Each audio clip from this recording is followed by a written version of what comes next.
আপনি কিন্নরদের ট্রেনে টাকা চাইতে দেখেছেন, কিন্তু কখনো কি এটা ভেবে দেখেছেন যে তাদের মৃত্যু হলে তাদের শেষকৃত্য কিভাবে হয়? কিন্নরদের মধ্যে এক অসাধারণ শক্তি থাকে, যার কারণে মৃত্যুর আভাস তারা আগে থেকেই পেয়ে যায়। সেই মুহূর্ত থেকেই তারা খাওয়া দাওয়া ছেড়ে শুধুমাত্র ভগবানের ভক্তিতে লীন হয়ে যায়। শুধু প্রার্থনা করে যে, হে প্রভু, আমাদেরকে পরের জন্মে যেন আর কিন্নর হয়ে জন্মাতে না হয়। মৃত্যুর পর আমরা নরক পাই বা না পাই, কিন্তু বেঁচে থাকতে মানুষ আমাদেরকে নরকের সমানই জায়গা দেয়। তারপর 2-4 দিনের মধ্যে সেই কিন্নর ভগবানের শরণে চলে যায়, আর তারপর যা থাকে তা হলো শুধু দেহ। সেই দেহকে সাদা কাপড়ে ঢেকে শুধুমাত্র শেষকৃত্যের জন্য প্রস্তুতি নেওয়া হয়।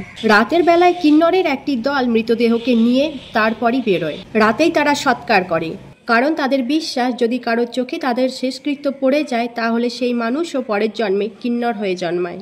এরপর মৃতদেহকে জুতো আর চপ্পল দিয়ে মারা হয়, যাতে পরের জন্মে আবার এই নরক সদৃশ শরীরে জন্ম নিতে না হয়। আর শেষে তাকে পোড়ানো হয় না, মাটিতে কবর দেওয়া হয়। এই রিচুয়াল মোট 6 দিন ধরে চলে, আর এই 6 দিন তাদের দলের প্রত্যেকে উপোস করে থাকে।